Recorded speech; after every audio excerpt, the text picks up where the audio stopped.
안녕하세요. 공감 충전 과학 콘서트 진행을 맡은 최다원입니다.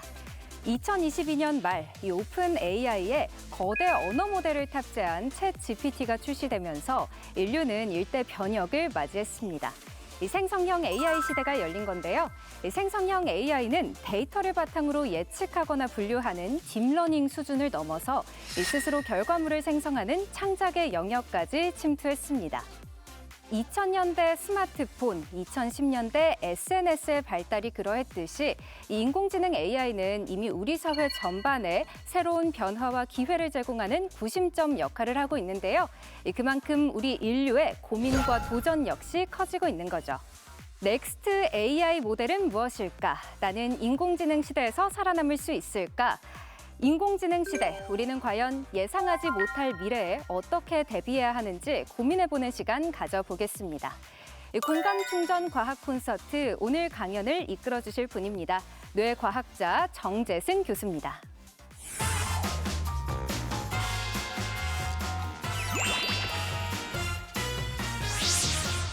안녕하세요. 카이스트 뇌인지과학과 정재승입니다.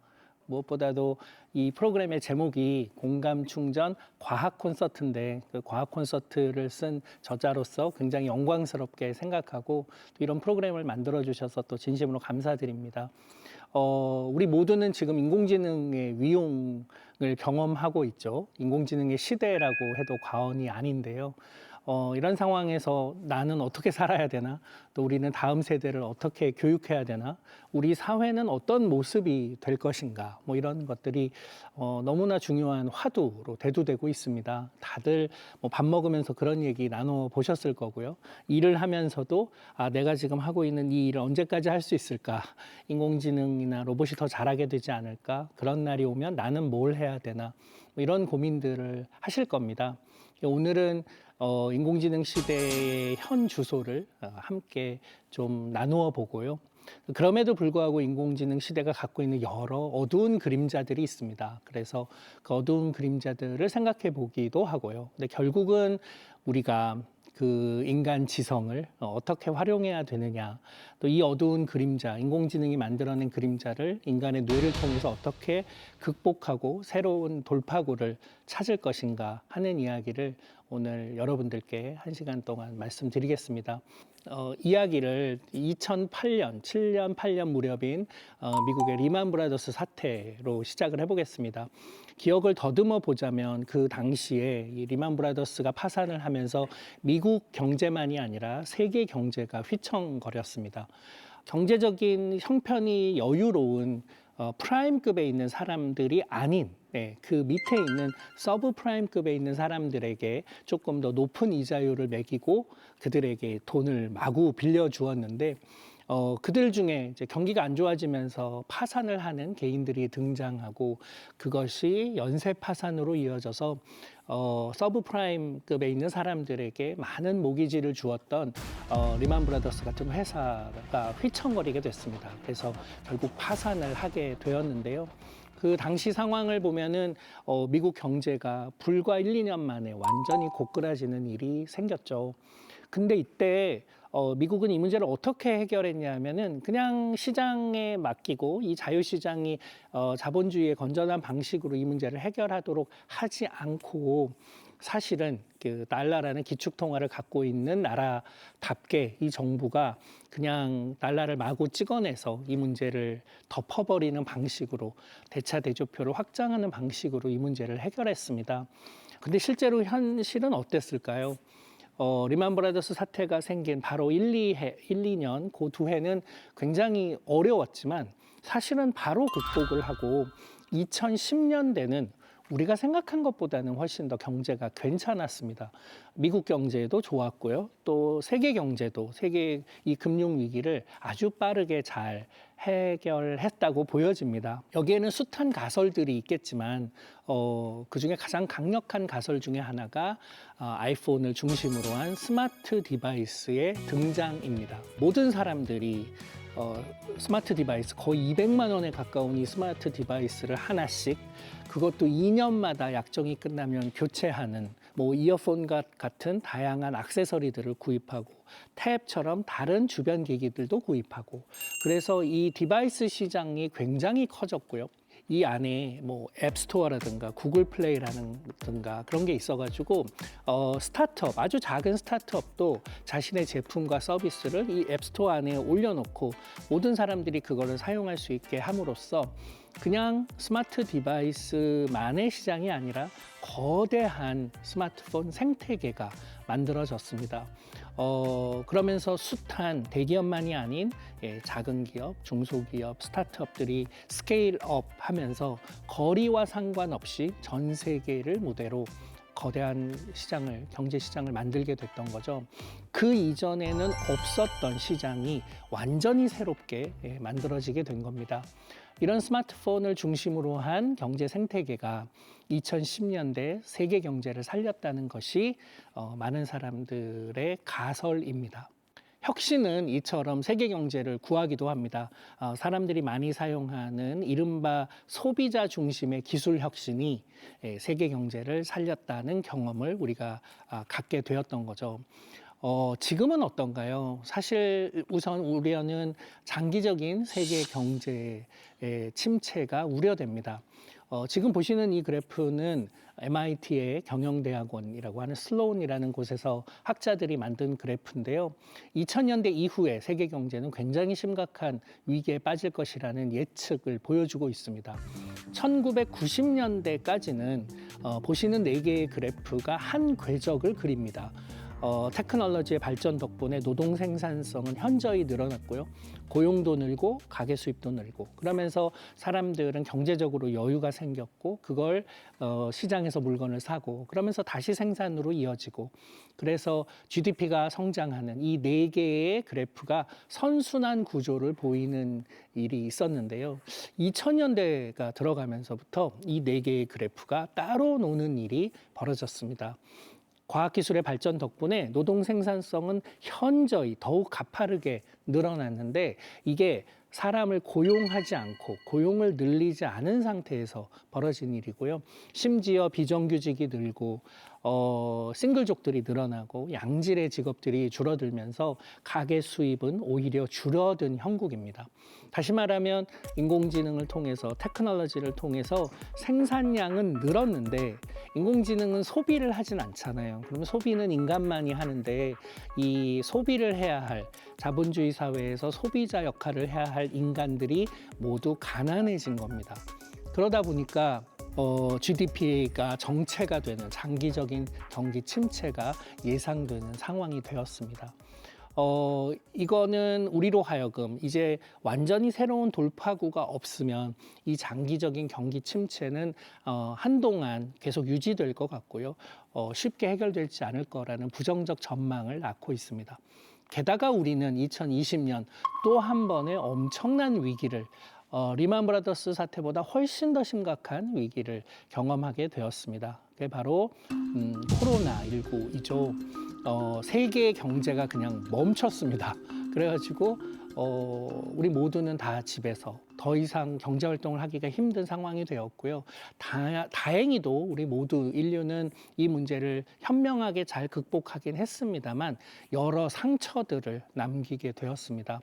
그러니까 이제 이걸 어떻게 극복해야 할 것이냐 하는 것이 굉장히 중요한 상황이 되었던 거죠. 미국에서는 그래서 이 문제를 해결하기 위한 방안으로 제2의 스마트 디바이스, 제2의 아이폰이 필요하다고 지금 생각하고 있습니다. 그것을 Next Big Thing이라고 부릅니다. 그래서 실리콘밸리에 가면은 최근 10년간은 제2의 아이폰 다음에는 뭐가 세상을 지배할까?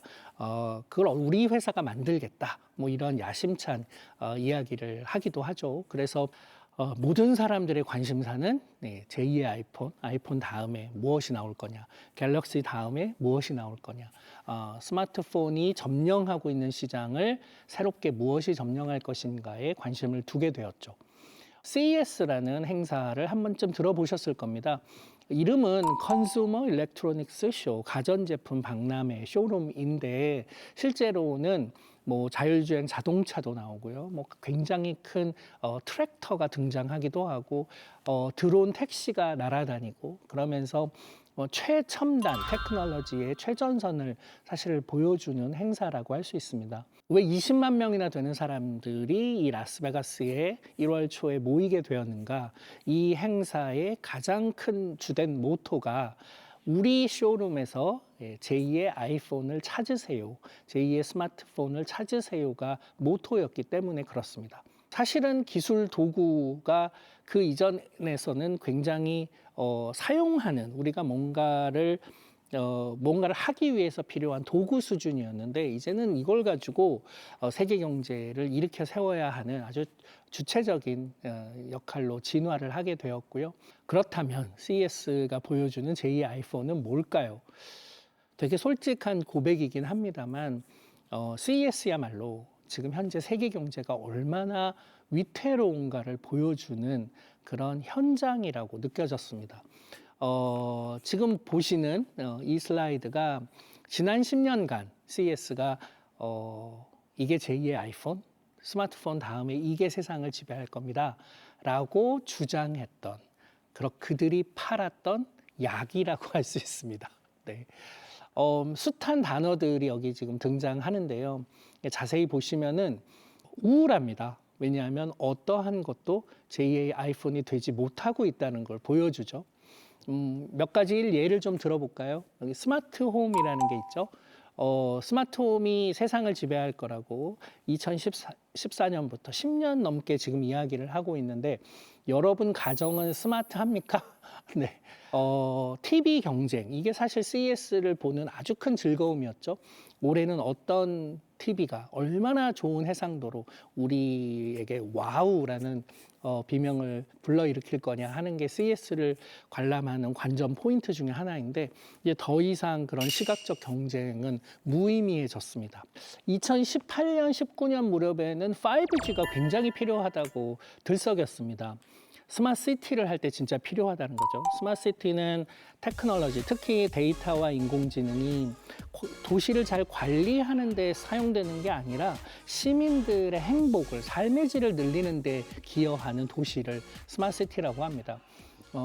그러기 위해서는 예를 들면 모든 교통 시스템을 관제해서 사람들이 가다서다를 반복하지 않고 아주 부드럽게 교통의 흐름에 맞춰서 신호 체계들이 바뀌고 하는 것들이 이제 필요한 상황이잖아요. 근데 이런 일을 잘하려면 차에서 측정하는 그 범위 안에서의 교통 정보만이 아니라 저 멀리서 있는 영역에서의 교통 상황도 자동차가 모니터링을 해야 되기 때문에 곳곳에 상황판 혹은 CCTV를 설치해 놓고 교통 상황을 모든 차들에게 보내주는, 게다가 한 10만 킬로를 가는 동안 1초의 끊김도 없이 가야 되니까 지금의 4G, LTE로는 어렵고, 그것에 적게는 3배, 많게는 20배 가까이 빠르게 더 크게 데이터를 전송하는 5G가 필요하다, 이거를 설파했었습니다.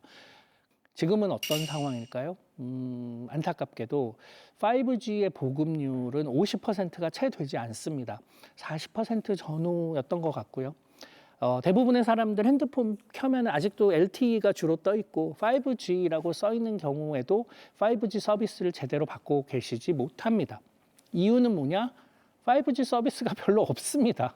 네, 스마트시티는 오지 않았고, 그 다음에 5G를 쓸 정도로 빠른 데이터 전송이 필요한 상황이 별로 없었던 거죠. 사실 숱한 환상적인 단어들이 CES에 등장하고 많은 사람들이 제2의 아이폰이 될 거라고, 스마트폰 다음 세대를 이끌 거라고 기대하고, 그것이 세계 경제를 업그레이드 해 주기를 바라고 있지만, 냉정하게 보면은 아직 그런 날이 오지 않고 있다는 현실을 CES는 아주 적나라하게 우리한테 보여주고 있습니다. 네. 이 중에서 눈에 띄는 단어가 하나 있습니다. 그게 뭐냐? 생각보다 빠르게 발전하고 있는 게 딱 하나, 인공지능입니다. 2016년도에 알파고와 이세돌의 세계의 대국이 있었죠. 네. 그게 우리를 한번 엄청나게 놀라게 했고요. 네. 2020년에 과학 문제를 그냥 인공지능으로 풀었고요.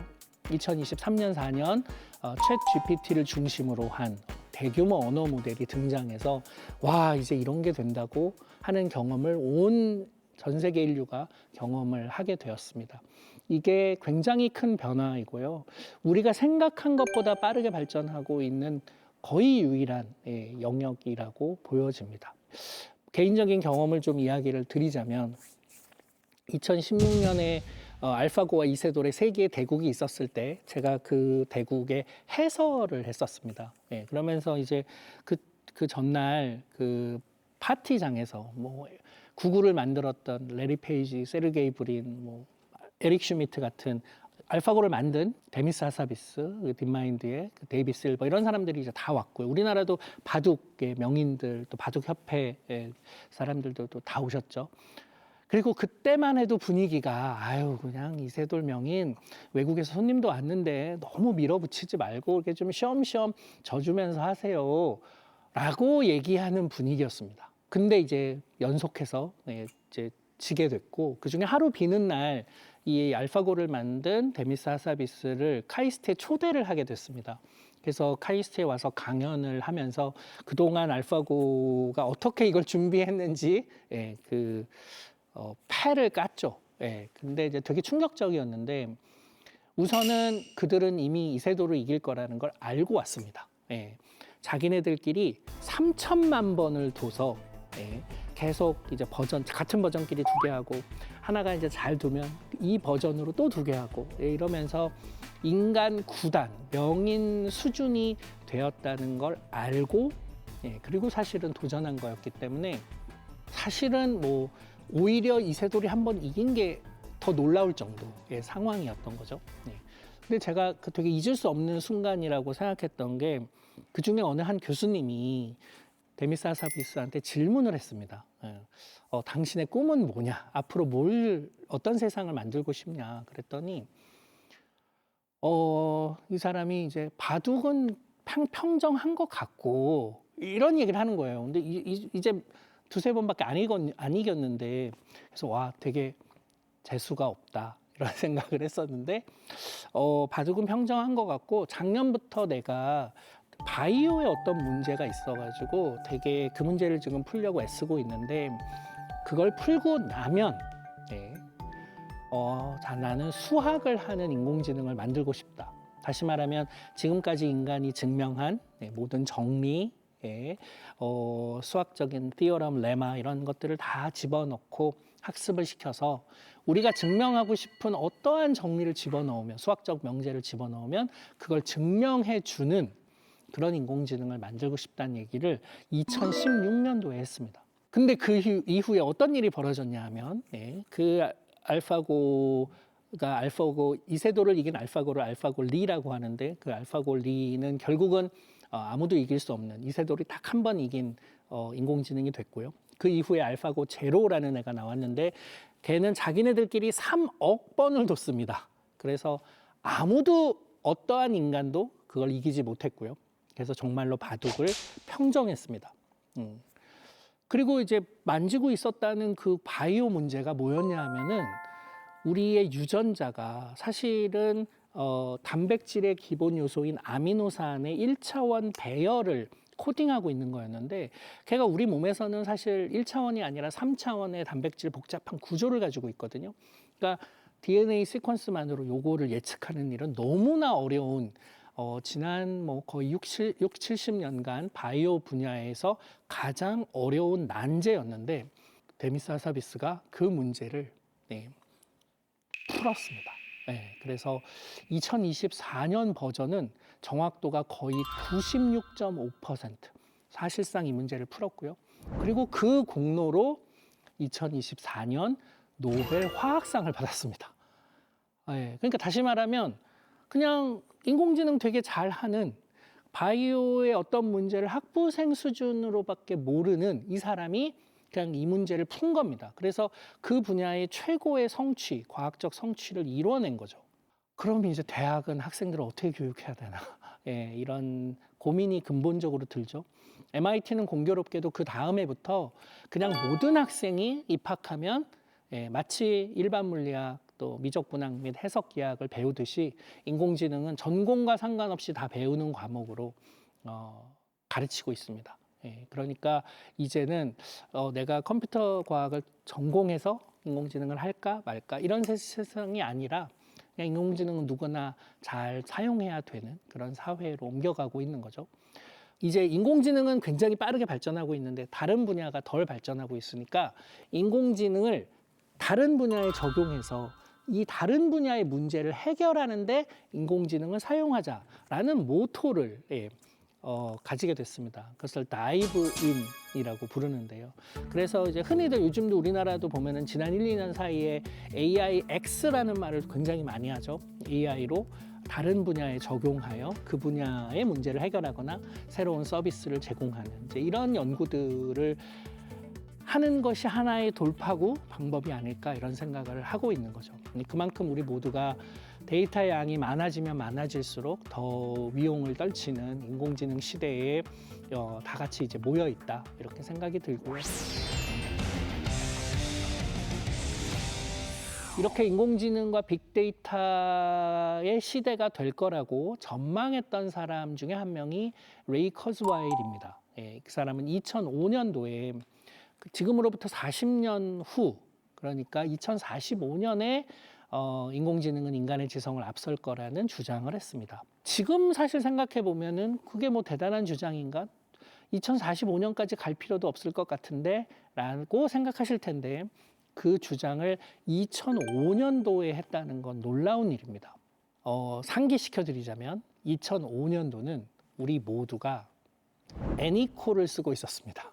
네. 그런 상황에서 40년 후에 인공지능이 우리의 지성을 앞질러? 말도 안 돼 라고 다들 생각했고요. 당시에 특히 그렇게 생각한 이유는 레이 커즈와일이 그 주장을 하면서 그 컴퓨터의 계산 파워가 인간의 계산 능력을 이길 거다. 그게 2045년이어서 2045년도에 역전될 거라고 주장했기 때문입니다. 근데 우리는 그때 인간의 뇌는 계산을 하는 게 아니야. 우리는 직관과 추론으로 답에 도달하는 거지 계산을 통해 도달하는 게 아니기 때문에 이런 방식의 주장을 하는 건 부적절해 라고 해서 이 레이 커즈와일의 주장을 무시했죠.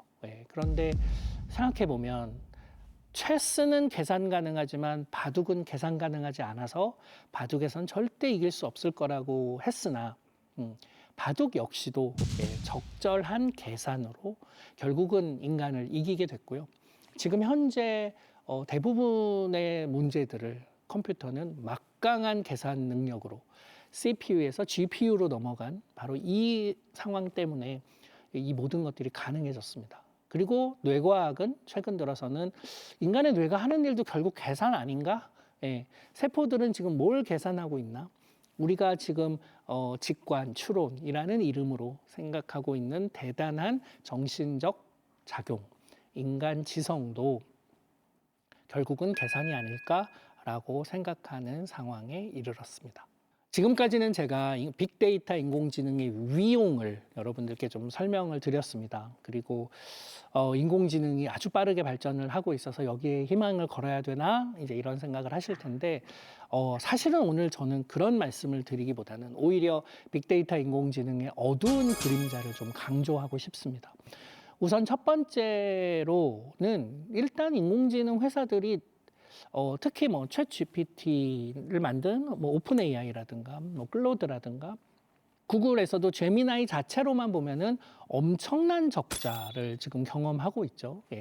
물론 그들도 계획된 적자라고 할 수 있습니다. 더 예측하고 있는 적자이긴 한데요. 어쨌든 너무나 큰 적자에 시달리고 있는 거죠. 지금 수치가 정확하지는 않지만 얼추 오픈 AI만 해도 한 12억 명 정도가 사용하고 있는데 실제로 돈을 내고 사용하는 경우는 6천만 명이 채 되지 않습니다. 한 4, 5천만 명 정도 됩니다. 그건 무슨 얘기냐? 그냥 어떤 레스토랑이 있는데 100명이 밥을 먹는데 그중에 4, 5명만 돈을 내는 거예요. 그러니까 이 레스토랑이 잘 될 리가 없죠. 그러니까 이 장기적인 적자가 누적될 텐데 결국은 이건 자본의 싸움으로 지금 가고 있다. 그러니까 그렇다는 얘기는 전 세계에서 남아있는 인공지능 회사는 몇 개가 안 될 거고 그 소수의 회사가 세상을 지배할 거라고 예상이 됩니다. 마치 인터넷 검색의 시대 때 구글만 살아남았던 것처럼 말이죠. 예. 또 하나 이제 중요한 건 에너지 블랙홀입니다. 얘네들이 무지막지하게 에너지를 지금 사용하고 있습니다. 물론 인공지능을 통해서 에너지를 잘 효율적으로 활용할 수 있겠지만 그렇게 해서 효율화된 건 겨우 10%, 20%밖에 되지 않고요.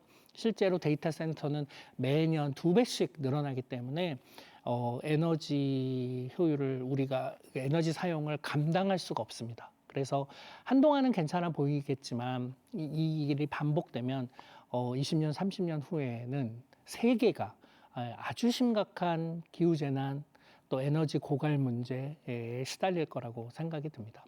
무엇보다도 심각한 건 사생활 침해입니다. 개인정보 보호, 사생활 침해가 너무 심각한 문제가 될 가능성이 있습니다. 예. 우리는 내 의료 데이터, 금융 데이터를 빅데이터 인공지능에게 줘서 빅데이터 인공지능의 학습 효율을 늘리는데 사용하고 싶지 않아 하는 사람들이 굉장히 많습니다. 내 의료 정보는 민감한데, 금융 정보는 공개하고 싶지 않은데, 근데 내가 인공지능 서비스를 쓰려면 약관에 다 동의를 하셨습니다. 그래서 그 데이터를 자연스럽게 다 가져가죠, 회사들이. 그리고 그걸 팔기도 하고요. 자신들의 시스템을 학습시키는 데 사용하기도 합니다. 예, 그러니까 이건 굉장히 심각한 문제라고 할 수 있죠. 얘가 모든 소리를 다 듣습니다. 네. 가끔 이제 그런 얘기를 나누는 모습을 보면은 뭐 이런 거 있잖아요. 밥 먹으면서 우리 이탈리아 이번 휴가 때 이탈리아 여행을 가려고 하는데 하면서 그럼 어디로 가야 돼라고 한참 얘기를 나눴더니 돌아와서 소셜 미디어를 켰더니 갑자기 이탈리아 여행 광고가 떴어. 얘 혹시 우리 말을 듣는 거 아니야? 뭐 이런 대화를 나누는 걸 보면은 너무 세상을 모르신다 이런 생각이 들죠. 얘는 항상 여러분 이야기를 듣고 있습니다. 그리고 여러분들은 이거를 상업적으로 사용하는 것에 심지어 약관에 동의도 하셨습니다. 그런 맥락에서 개인정보를 우리가 어떻게 보호받을 수 있을 거냐, 또 사생활은 어떻게 보호받을 수 있을 거냐 하는 것이 앞으로 심각한 문제가 될 거고요. 이 문제를 해결하는 방법은 간단합니다. 얘가 레코딩한 내 정보를 다른 데 안 보내는 겁니다. 그래서 이 디바이스 안에서만 나를 학습하고 그리고 나한테 서비스를 하면 되는 거죠. 이런 닫혀있는 시스템을 만드는 게 굉장히 중요합니다. 스마트폰 중에서는 그런 걸 지지하는 그런 스마트폰도 있습니다. 특히나 언디바이스 AI라고 하죠. 디바이스 안에서만 데이터가 갇혀 있어야 되는 거예요. 근데 이게 보편화되기가 어려운 이유가 내 데이터는 굉장히 작잖아요. 그래서 적은 데이터만으로 나를 학습해야 되니까 빅데이터 인공지능으로는 이 문제를 해결할 수가 없고요. 스몰 데이터 인공지능이 필요합니다. 근데 우리는 지금은 적은 데이터로 아주 높은 효율로 학습하는 인공지능을 만들지 못합니다. 그 문제 어떻게 해결해야 될까요? 적은 데이터로 엄청난 지능적인 행위를 하는 시스템을 우리는 알고 있습니다. 그게 바로 인간의 뇌죠. 그래서 저는 인간의 뇌가 이제 지금까지는 인간의 뇌가 어떻게 작동하는지 모르겠고 뭐 비행기가 날면 되지 새의 날개짓을 우리가 공부할 필요가 있겠어? 라고 하면서 항공 기술을 발전시켰듯이 인공지능 연구자들이 인간의 뇌에 대해서 별로 관심이 없었지만 앞으로는 인간의 뇌는 어떻게 이렇게 효율적으로 적은 데이터만으로 한 인간의 데이터만으로 이렇게 놀라운 기능을 수행하지. 챗 GPT는 80억 인간이 만들어 놓은 모든 자료, 문서, 영상, 이미지를 가지고 학습을 하니까 저런 놀라운 일이 벌어진 건데 80억 인간이 아니라 한 명의 삶의 데이터로 아주 높은 놀라운 지능을 행위를 하려면 어떻게 해야 되는가? 인간의 뇌는 그걸 어떻게 했나? 이게 이제 앞으로 중요한 질문이 될 겁니다. 그러면서 사람들은 이 안에서 인간의 뇌를 닮은 그런 시스템을 만들려고 애쓸 거고요. 그런 하드웨어를 만들려고 애쓸 거라고 생각이 듭니다. 디지털 리터러시라고도 하죠.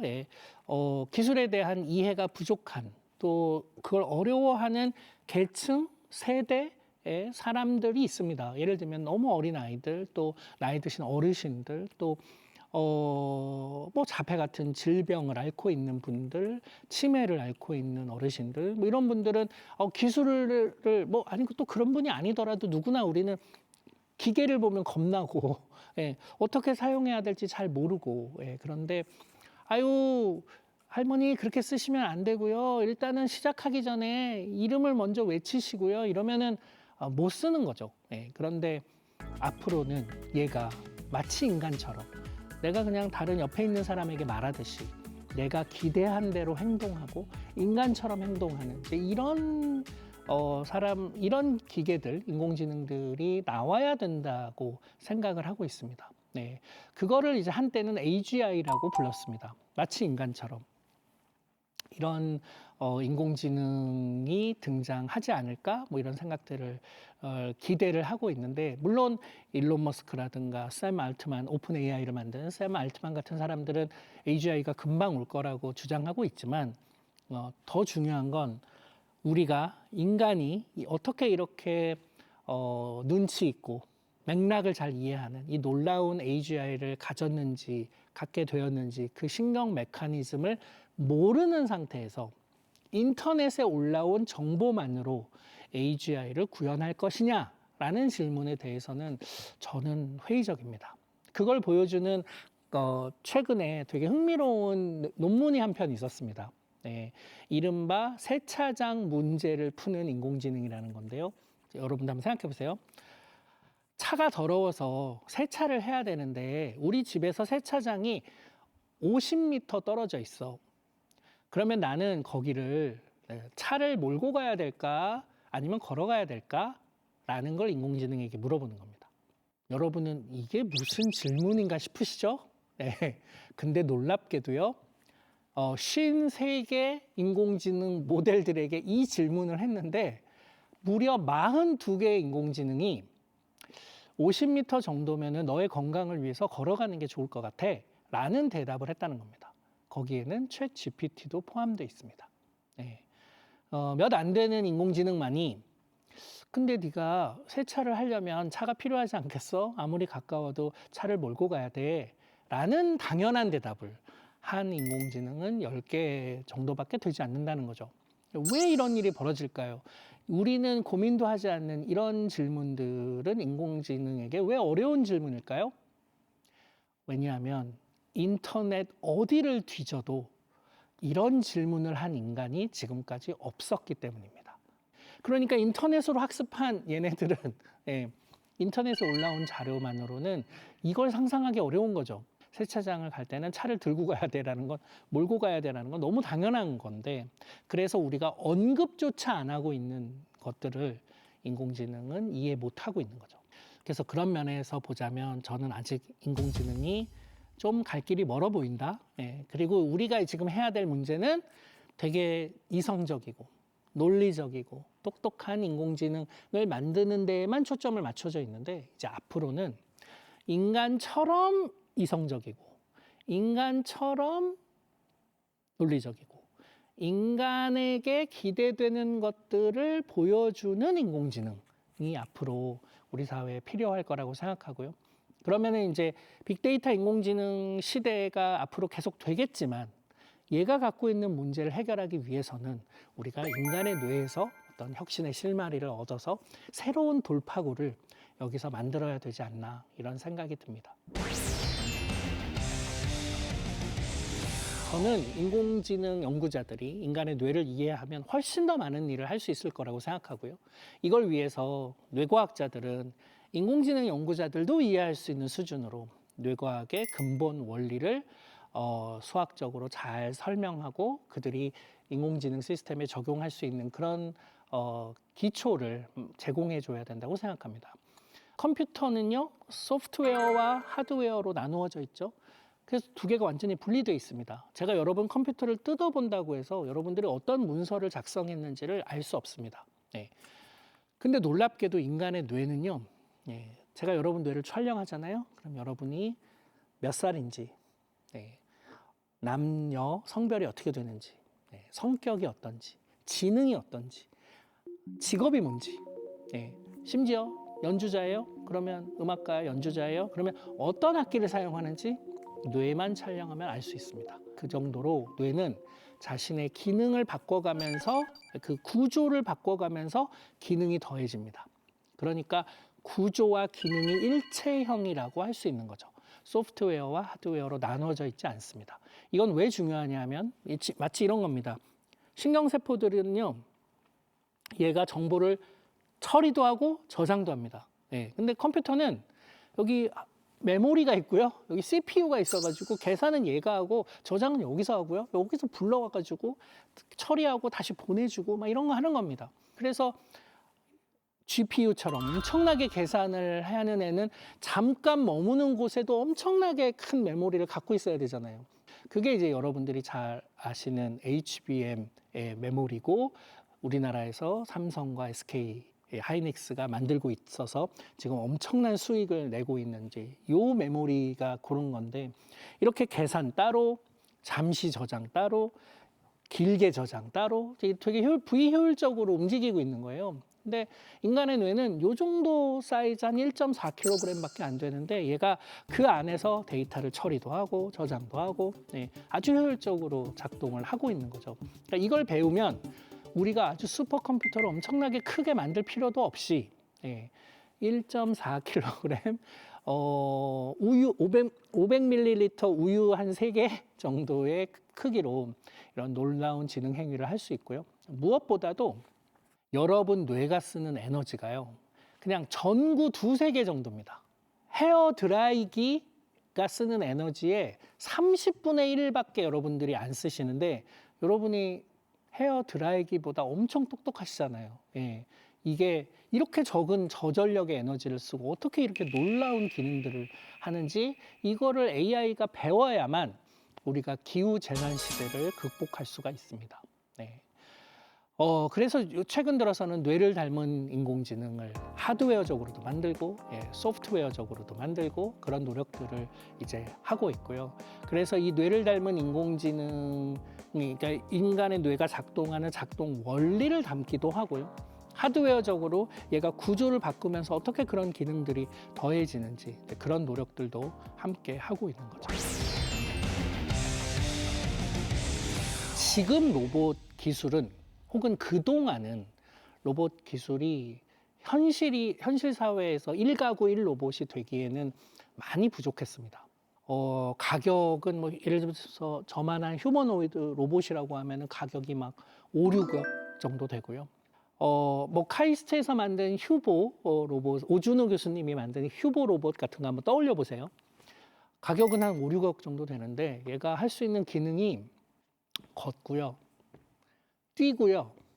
밀어도 안 넘어지고 막 이런 정도입니다. 그래서 제가 항상 오준호 교수님께 농담처럼 하는 말이 휴본 뛰어올 필요가 없다. 와서 할 일이 없다. 뇌가 비어있다. 라는 얘기를 하거든요. 그러니까 다시 말하면 기계공학 관점으로 보자면 걷고 뛰고 넘어지지 않고 하는 게 엄청난 지능적 행위이지만 실제로 일상에서 우리가 필요한 기능으로는 턱없이 부족한 거죠. 가격도 너무 비싸고 이래가지고는 1가구 1로봇이 안 되는 거죠. 그런데 이 경우에도 인공지능으로 로봇의 문제를 해결하는 이제 인바디드 AI라는 게 나오게 된 겁니다. 이게 뭐냐 하면은 로봇을 로봇으로 보지 않고 몸을 가진 인공지능으로 보는 겁니다. 그래서 지금 테슬라는 옵티머스라는 애를, 오픈 AI는 피겨 AI라는 애를 이제 만들 건데 얘를 한 2만 불대로 출시한다는 겁니다. 그러니까 우리 돈으로 하면 한 3-4천만 원 자동차 한 대 값인 거죠. 근데 얘가 어떻게 그러면 5, 6억짜리에서 3-4천만 원짜리 정도로 옮겨오게 되었느냐? 그냥 얘 몸을요, 예전에는 막 엄청 부품도 많이 쓰고 정교하게 만들었는데 이제는 그냥 몸을요 대충 만든 거예요. 한 1,000만 원, 2천만 원짜리로. 얘 단 특징은 아무리 굴러떨어져 넘어져도 망가지지만 않게 만든 겁니다. 튼튼하게만 만든 겁니다. 그 다음에 거기다가 되게 다양한 고급 센서들을 달아놓았습니다. 그래서 주변에서 벌어지는 일들을 모니터링을 잘 할 수 있게 해준 거죠. 더 중요한 거, 근데 거기에 챗 GPT를 방불케 하는 제미나이 클로드를 방불케 하는 아주 훌륭한 인공지능을 탑재한 겁니다. 그러면 이제 어떤 일이 벌어지냐? 얘가요. 네. 일단 싱크대에 있는 설거지거리를 식기세척기에 넣어서 세제를 넣고 돌려서 깨끗하게 한 다음에 건조시켜서 찬장에 넣는 일을 할 수 있습니다. 그리고 빨래통에 있는 빨래를 들고 세탁기에 넣어서 세제 넣고 세탁기를 돌려 빨래를 한 다음에 건조기로 옮겨서 건조시킨 다음에 얘를 잘 개어서 서랍에 넣습니다. 옷장에 넣습니다. 이게 가능하고요. 그 다음에 로봇 청소기랑 같이 나는 위로 얘는 바닥을 돌아다니면서 청소가 가능합니다. 그리고 라면을 끓일 수 있습니다. 냉장고 안에 있는 식재료로 레시피대로 음식을 만들 수가 있습니다. 이 네 가지 가사 노동이 가능하고요. 그 다음에 16개 국어로 대화 가능합니다. 그러니까 우리 애랑 영어로 대화하는 영어 회화, 나와 일본어 회화, 스페인어 공부 얘랑 이제 가능하고요. 그 다음에 수학 문제도 좀 봐주네요. 네, 그렇게 되면은 얘를 좀 써먹을 때가 많이 있다고 느끼지 않을까요? 아, 내가 이 3, 4천만 원 정도의 이익은 볼 수 있겠네. 얘 집에 드릴까? 라고 생각할 수 있죠. 예. 이것도 비싸다. 그러면 월 100만 원에 모시겠다. 라고 하는 회사들이 이제 등장할 예정입니다. 그래서 70만 원에서 100만 원 사이에 월 구독료를 내고 집에 로봇을 드리고 한 달에 한 번쯤 와서 고쳐주고 시스템 업그레이드 해주고 문제 있는 거 해결해주고 하면서 마치 정수기처럼 관리해주는 회사가 등장하면 1가구 1로봇의 시대가 오지 않을까 이렇게 생각하는 거죠.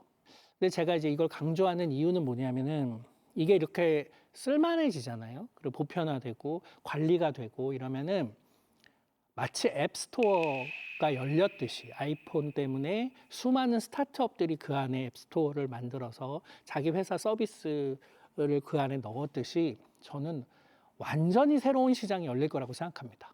여러분 댁에 로봇이 한 대 있다고 생각해 보세요. 걔한테 입힐 옷을 구매하고 싶지 않을까요? 네. 굉장히 개성적인 코스튬들을 붙이고 싶지 않을까요? 네. 그래서 로봇 액세서리가 말도 안 되게 많이 등장하게 될 거고요. 그리고 이제 개별 기능 서비스들이 들어갈 겁니다. 예를 들면 우리 회사 앱을 우리 회사의 프로그램을 깔면 우리 집 로봇이 우리 집 반려견 산책을 할 수 있게 해줍니다. 여러분 안 까시겠어요? 예, 깔죠. 예, 그러니까 다시 말하면 플랫폼이 하나 생긴 거예요. 근데 움직이는 플랫폼인 거죠. 그래서 이 안에 숱한 기능들이 들어갈 수 있다. 그런 맥락에서 로봇의 등장은 이걸로 끝나지 않는다. 뇌과학자 입장에서는 이게 되게 흥미로운 포인트인데요. 왜냐? 이런 얘기를 사람들이 많이 합니다. 인공지능이 챗 GPT가 자의식을 가질 수 있을까요? 얘가 인간에 대한 적대감, 인간을 지배하고 싶은 욕망, 그래서 우리를 지배하면 어떻게 얘가 감정이나 욕망을 갖는 존재가 될 수 있나요? 뭐 이제 이런 걸 많이 물어보시잖아요. 근데 사실은 지금은 그럴 일이 없습니다. 왜냐하면 인공지능은 일단 자의식을 갖기가 어려운 게 챗 GPT는 어디 있나요? 그냥 전 세계의 네트워크에 깔려 있기 때문에 자신을 정의하기가 어렵습니다. 예, 우리는 우리 몸이라는 게 있고 나가 있고 나 아닌 외부가 있고 그러면서 이 바디 오너십이라고 하는 몸을 가진 신체적 구조를 가진 존재로서 나를 제한하여 정의할 수 있는데 인공지능은 그럴 수가 없죠. 게다가 존재하고 싶은 욕망도 존재를 하지 못해서 불안함도 존재하지 않습니다. 가지고 있지 않습니다. 왜냐? 누군가는 항상 어디선가 사용하고 있기 때문에 그 결핍이 없기 때문입니다. 근데 만약에 인공지능이 몸을 가지면 어떨까요? 제가 해보는 상상 이런 겁니다. 예를 들면은 로봇이 있는데 로봇에게 이제 명령을 넣어놓는 거죠. 배터리가 20% 이하로는 가지 마라. 그래서 30%대쯤 되면은 가서 플러그에 꽂아서 자가 충전해서 에너지 레벨을 높여라. 네, 이런 걸 우리가 넣어 놓을 수 있습니다. 네, 그러면 이제 얘가 막 빨래를 개다가 아이고 네, 에너지 레벨이 30이 됐네. 이제 일어나가지고 자가 충전을 하러 가겠죠. 근데 자가 충전을 하러 갔는데 플러그 앞에 큰 개가 그 집 개가 있는 거예요. 그래서 꽂을 수가 없어. 그래서 야, 나 충전해야 돼. 비켜줘 했는데 개가 쿨쿨 자고 있네요. 어떡하지? 다른 플러그를 찾아서 돌아다니는데 다른 플러그 앞에는 물이 흥건히 있네요. 굉장히 위험해요. 예. 그런데 배터리는 점점 떨어져서 20%에 가까워집니다. 그럼 얘가 어떻게 행동할까요? 자, 이 집에 다른 배터리가 플러그가 어딨지? 하고 막 돌아다닐 텐데 그 모습을 우리가 보면 쟤 되게 불안해하네 라고 생각하지 않을까요? 예. 불안이란 감정은 사실 그렇게 나온 거거든요. 예. 미래에 대해서 내가 불확실하고 적절히 대응하지 못할 수도 있겠고 내가 원하는 목표가 있는데 그 목표에 도달하지 못했을 때 내는 조바심, 부정적 감정, 초조한 감정을 불안이라고 부른다면 챗 GPT는 세상을 살면서 불안할 일이 없겠지만 몸을 가진 우리 집 로봇은 그럴 일이 있는 거죠. 예. 혹은 심지어 불안이라는 명령을 넣어주면 어떨까요? 다시 말하면 배터리가 30% 떨어지면 갑자기 움직임을 빨리 하게, 더 종종 걸음을 걷게, 예, 비전도 확장해서 내가 원하는 걸 더 빨리 찾도록 해주면 얘가 배터리를 잘 20% 이하로 떨어뜨리지 않는데 도움을 주겠죠. 불안이라는 기능이 얘가 생존하고 자신의 기능을 유지하는 데 더 도움을 주겠죠. 네. 그러면서 얘는 어쩌면 하나씩 둘씩 청소를 끝내고 나면 너무 좋아하고 그런 기쁨도 넣어주고 집에 이상한 침입자가 있으면은 놀라고 공포를 느끼고 대응하기 위해 애쓰고 전화하고 인간이 느끼는 감정들을 넣어주면서 빠르게 의사결정을 하게 했을 때 얘가 어쩌면 감정을 경험하게 될 수도 있는 거죠.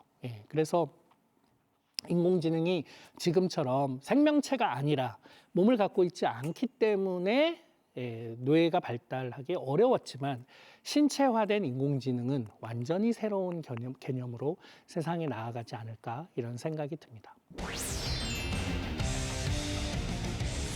이런 로봇이 내 옆에 있다고 하면 얘가 좀 눈치 있게 행동을 했으면 좋겠죠. 다시 말하면 내가 이름을 부르고 어떻게 좀 해달라고 말하지 않아도 그냥 내 표정만 보면 심지어는 잉? 하는 것만으로도 내가 뭘 원하는지를 바로 알아채는 눈치 있는 로봇이 되기를 기대할 겁니다. 저는 그런 맥락에서 앞으로 로봇과 인간의 상호작용이 너무너무 중요할 거라고 생각하고요. 다행히도 인간의 뇌는 로봇과 혹은 인공지능과 상호작용하기에 되게 좋은 구조를 가지고 있습니다. 왜냐하면 인간의 뇌도 인공지능처럼 전기 신호를 사용하고요. 때로는 아날로그 신호를 또 때로는 디지털 신호를 사용하기 때문에 이렇게 AD 컨버터와 DA 컨버터, 디지털을 아날로그로, 아날로그를 디지털로 바꿔주는 이 디바이스가 가득 차 있는 게 인간의 뇌입니다. 그러니까 인간의 뇌와 이 생물학적인 정보 처리 기관인 인간의 뇌와 로봇 사이의 상호작용을 잘할 수 있도록 도와줄 수 있는 방법이 점점 빠르게 발전하고 있기 때문인 거죠. 그 최전선의 대기업이라고 할 수 있는 일론 머스크가 뉴럴링크라는 회사를 만들어서 그 서막을 올렸습니다. 크기가 한 손톱만한 칩을 만들었고요. 이거 안에 1000개가 넘는 그 전극이 있어서 붙여놓으면은 인간의 뇌 활동을 모니터링 할 수 있습니다. 이렇게 얻은 정보가 결국은 뇌 활동이 곧 정신이다라고 생각하면 이걸 잔뜩 모아서 분석해서 이해를 할 수 있으면 결국은 이 데이터를 컴퓨터에 접속하는 순간, 인터넷 위에 올려놓는 순간 우리가 마인드 업로딩이 가능하지 않을까 이런 과격한 생각을 일론 머스크는 하고 있는 거죠. 그래서 초기에는 인간의 뇌랑 꽤 크기가 비슷한 돼지의 뇌에다가 이런 칩을 삽입하고 특정 행동을 유도합니다. 트레드밀 위에 올려놓고 걷도록 하는 거죠. 그러면 돼지가 걸을 때 뇌 활동은 이렇구나라는 걸 학습하고 나면 나중에는 임의의 상황에서 그 패턴이 발견되면 지금 돼지가 걷고 있겠네라고 역으로 추정해 볼 수가 있는 거죠. 그걸 좀 더 극적으로 보여주는 연구 결과도 있습니다.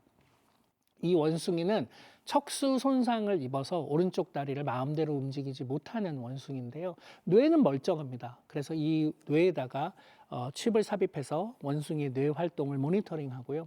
네, 트레드밀 위를 올려놓습니다. 그러면 얘도 걷고 싶겠지만 오른쪽 다리를 전혀 움직이지 못하겠죠?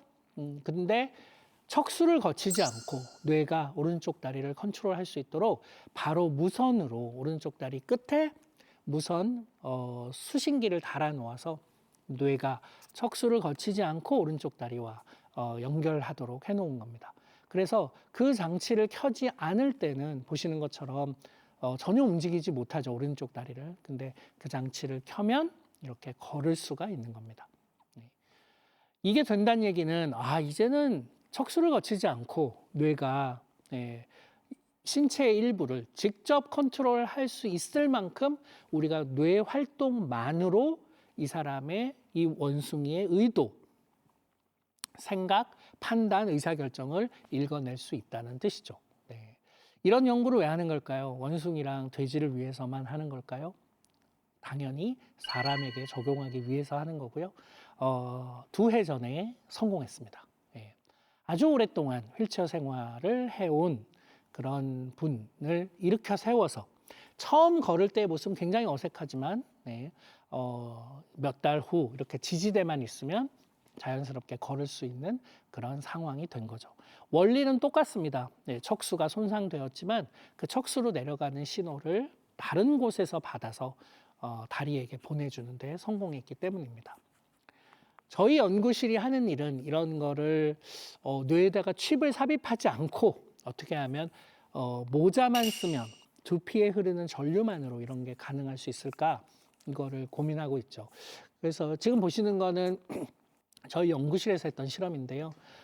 저희 연구실에 키가 한 1m 정도 되는 나오라는 로봇이 한 대 있습니다. 얘는 이족 보행이 가능하고 고개와 몸통을 돌릴 수가 있는데 어느 방향으로 가야 될지 생각하는 뇌는 없습니다. 그 생각을 누가 하느냐? 옆에 있는 제 학생이 하는 거죠.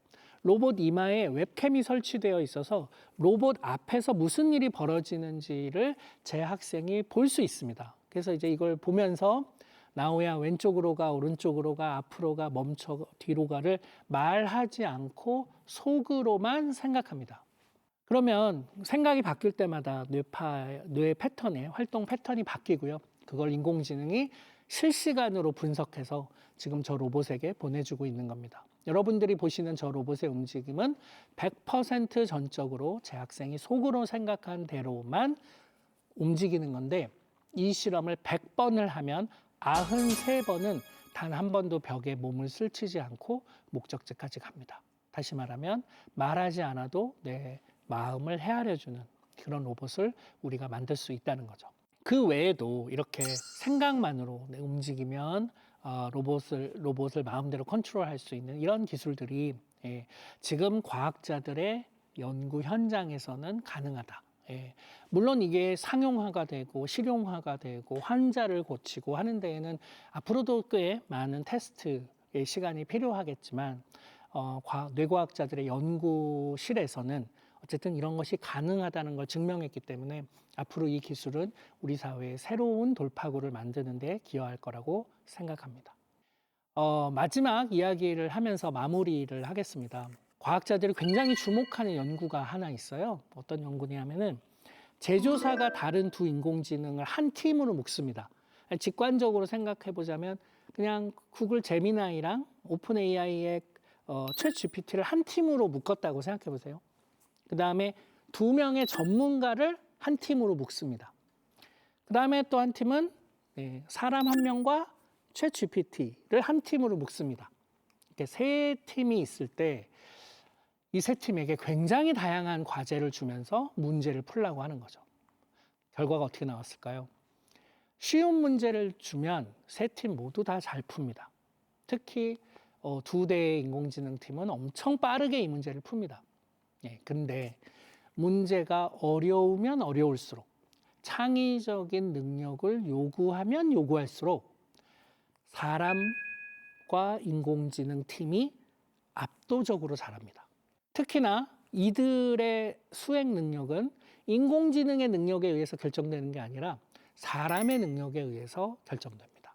사람이 전문 지식을 얼마나 많이 갖고 있고 이 분야에 대한 경험이 얼마나 많으냐에 따라 사람과 인공지능 팀이 훨씬 더 좋은 결과물을 세상에 내놓는다는 거죠. 과학자들은 왜 이 연구 결과를 주목하는 걸까요? 그 이전에는 인공지능이 우리의 일자리를 대체한다. 우리의 적이다. 그래서 얘가 내 일자리를 뺏을 거야. 내 자리에 이제 앞으로 인공지능이 앉을 거야. 라고만 생각했습니다.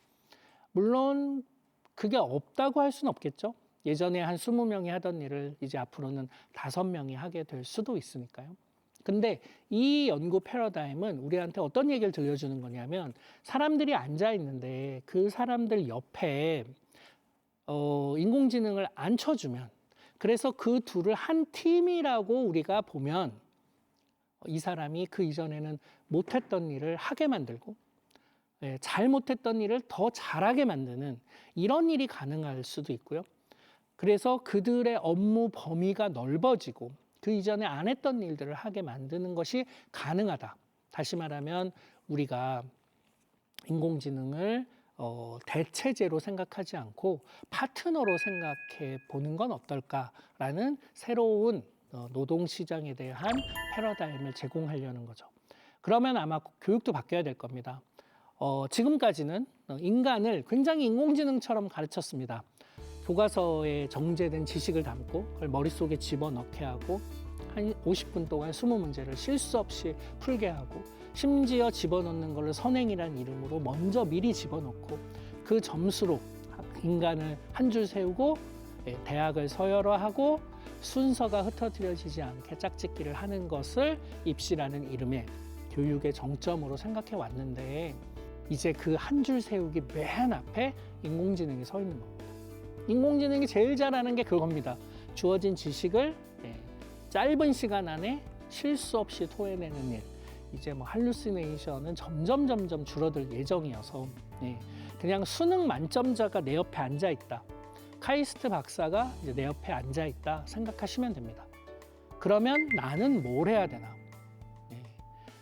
이제 아마 세상도 여러분에게 이제 어느 학교 나왔어요? 성적이 얼마예요? 그런 거 안 물어볼 거예요. 얼마나 당신이 한 줄 세우기에 앞에 있나요를 물어보지 않을 겁니다. 왜냐하면 맨 앞에 있는 애를 우리 모두가 갖고 있기 때문에. 그러면 이제 다른 걸 물어보겠죠. 당신은 뭘 할 수 있습니까? 인터넷에 없는 생각을 할 수 있나요? 우리 회사가 당신을 뽑아야 될 이유를, 존재를 증명해 주세요라는 완전히 다른 질문을 받게 됩니다. 나는 당신의 생각은 뭡니까? 그 인터넷에 뒤져서 나오는 생각 말고 당신 생각은 뭐예요? 당신이 하는 말과 당신의 행동, 살아온 삶은 일치되었나요? 당신이 어떤 말을 할 때 사람들이 그걸 귀 기울이려면 당신의 행동과 말이 일치해야 되는데 그런 삶을 살고 있습니까? 당신의 경험, 당신의 이야기, 당신의 관점 이런 것들을 들려주세요라고 할 텐데 안타깝게도 대한민국의 학교는 너의 생각이 무엇인지를 묻지 않는 학교입니다. 그러니까 지금 세대가 인공지능을 옆에 두고 같이 팀이 돼서 세상을 살아가기에 적절한 경험을, 교육을, 환경을 제공받고 있냐 하면 그렇지 않죠. 그래서 우리가 근본적인 교육의 패러다임이 필요하고요. 그리고 일하는 환경에 대한 근본적인 대비를 앞으로 해야 된다고 생각이 들고요. 그게 인공지능 시대를 살아가는 돌파구가 될 거라고 생각이 듭니다. 정리를 해보자면 우리는 지금 막강한 인공지능의 위용을 우리 모두 인류가 경험하고 있습니다.